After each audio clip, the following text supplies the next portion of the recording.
IPL 2026 में एक समय ऐसा लग रहा था कि चेन्नई सुपर किंग्स आराम से प्लेऑफ में पहुंच जाएगी, लेकिन अब हालत इतनी खराब हो चुकी है कि चेन्नई को सिर्फ अपना मैच जीतना नहीं बल्कि दूसरी टीमों के हार की दुआ करना पड़ रहा है। और सबसे बड़ा झटका लगा कि जब सनराइजर्स हैदराबाद ने चेपॉक में ही चेन्नई सुपर किंग्स को 5 विकेट से हराकर प्लेऑफ के लिए क्वालिफाई कर लिया है, तो अब सिर्फ एक प्लेऑफ का स्लॉट बचा हुआ है, यानी और उसके लिए पंजाब किंग्स और राजस्थान रॉयल्स और चेन्नई सुपर किंग्स और दिल्ली कैपिटल्स और कोलकाता नाइट राइडर्स की लड़ाई चल रही है। क्या अभी भी प्लेऑफ में पहुंच सकती है चेन्नई सुपर किंग्स? तो चलिए जानते हैं। तो दोस्तों, आईपीएल 2026 में चेन्नई सुपर किंग्स की ऐसी हो चुकी है कि अब प्लेऑफ का टिकट यानी सिर्फ अपने दम पर नहीं मिलने वाला है। चेन्नई को अब दूसरे को रिजल्ट देखकर यानी इंतजार करना पड़ेगा। और सबसे बड़ी बात यह है कि 14 अंक तक पहुंचने के बाद भी प्लेऑफ की गारंटी नहीं है। चेन्नई सुपर किंग्स इस समय 13 मैचों में से सिर्फ 12 अंक हासिल की है, यानी पॉइंट्स टेबल में, यानी आखिरी मैच जीतकर भी टीम सिर्फ 14 अंक तक ही पहुंच पाएगी। लेकिन सवाल यह है कि क्या चेन्नई सुपर किंग्स 14 अंक को लेकर प्लेऑफ में पहुंच सकता है? जवाब है हाँ, लेकिन बहुत मुश्किल रास्ता। तो चेन्नई सुपर किंग्स कैसे पहुंच सकती है प्लेऑफ की रेस में? चेन्नई सुपर किंग्स को सबसे पहले अपना आखिरी मैच यानी हर हाल में जीतना होगा। अगर आखिरी मैच हार गई तो यहीं से कहानी खत्म हो जाएगी चेन्नई सुपर किंग्स को।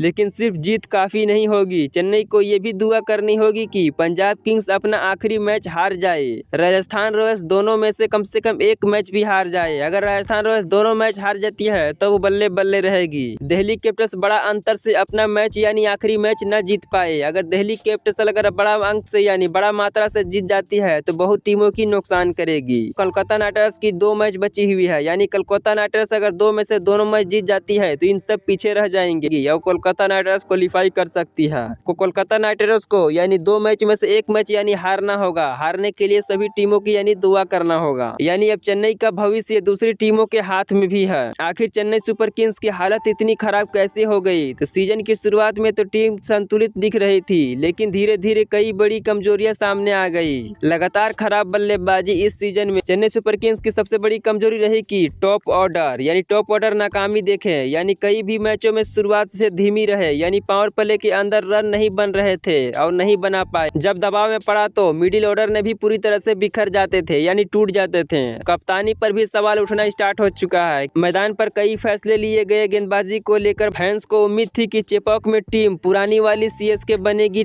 लेकिन ऐसा नहीं हुआ। अंतिम ओवरों में चेन्नई सुपर किंग्स लगातार रन लुटाना, कई मैचों में ऐसे जहां की 15वें ओवर तक टीम कंट्रोल में थी, लेकिन आखिरी 5 ओवर में मैच पूरी तरह से हाथ से निकल जाना। अब सनराइजर्स हैदराबाद के खिलाफ चेन्नई क्यों हारी? सनराइजर्स हैदराबाद के खिलाफ यानी चेन्नई सुपर किंग्स ने पहले बल्लेबाजी करते हुए लगभग 180 रन ही बना सकी, लेकिन चेपॉक के पिच पर यह स्कोर सुरक्षित नहीं रहा। पैट कमिंस ने शुरुआत से ही विकेट लेकर चेन्नई को यानी बड़ा स्कोर बनाने से रोक दिए, यानी मिडिल ऑर्डर ने भी रन पूरी तरह से गति धीमी हो गई थी। डेथ ओवर में भी टीम पूरी तरह से 15 से 20 रन ही यानी कम हो गई। फिर सनराइजर्स हैदराबाद के रन चेज में ईशान किशन और हेनरी क्लासन ने पूरी तरह से तबाही मचा दी है, यानी ईशान किशन ने 70 रन ठोक दिए। इसके अलावा हेनरी क्लासन ने भी तेजी से रन बनाकर पूरी तरह से मैच को हैदराबाद की तरफ यानी मोड़ दिए थे। सनराइजर्स हैदराबाद ने मैच यानी 19 ओवर में पूरी तरह से खत्म कर दिया, यानी 5 विकेट से जीत गए। कौन कौन सी टीम यानी क्वालिफाई कर चुकी है चलिए जानते हैं अब। यानी रॉयल चैलेंजर्स बेंगलोर यानी क्वालिफाई कर चुकी है 18 अंक के साथ, यानी क्वालिफाई करने वाली इस सीजन की पहली टीम बनी है तो royal Challengers Bangalore. Sunrisers Hyderabad की जीत की वजह से 2 टीम यानी सनराइजर्स हैदराबाद और गुजरात टाइटंस ने इन दोनों टीमों ने भी क्वालिफाई कर चुकी है 16 अंक के साथ, यानी 3 टीम क्वालिफाई कर चुकी है। अब सिर्फ एक जगह बची हुई है यानी चौथे स्थान। तो चेन्नई के लिए सबसे बड़ा खतरा कौन है? तो सबसे बड़ा खतरा यह है कि राजस्थान रॉयल्स और पंजाब किंग्स, क्योंकि इन दोनों टीमों के पास यानी चेन्नई से बेहतर स्थिति है। यानी अगर राजस्थान रॉयल्स अपने दोनों मैचों जीत जाती है तो 16 अंक के साथ पहुंच जाएगी, यानी क्वालिफाई कर जाएगी और चेन्नई सुपर किंग्स यहीं से बाहर हो जाएगी।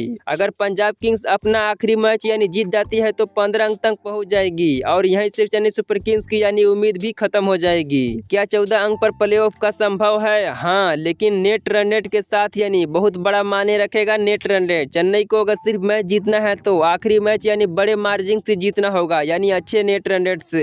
एक समय जिस चेन्नई सुपर किंग्स को यानी टाइटल के फेवरेट माना जा रहा था, आज वही टीम दूसरों के भरोसे टिकी हुई है। अब चेन्नई सुपर किंग्स की रास्ता बेहद मुश्किल हो चुकी है। खुद जीतना होगा तो दूसरी टीमों की हार चाहिए। अब सबसे बड़ी बात यह है कि अब कोई भी गलती भी गुंजाइश नहीं बची हुई है चेन्नई सुपर किंग्स की। क्या धोनी की टीम आखिरी बार कमाल करेगी या फिर से आईपीएल 2026 का सफर यहीं से खत्म हो जाएगी। पूरा खेल यानी किस्मत और बाकी टीमों पर रिजल्ट पर यानी टिकी हुई है। अब देखना दिलचस्प होगा कि क्या चेन्नई सुपर किंग्स क्वालीफाई करेगी या कोई अदर टीम क्वालीफाई करेगी।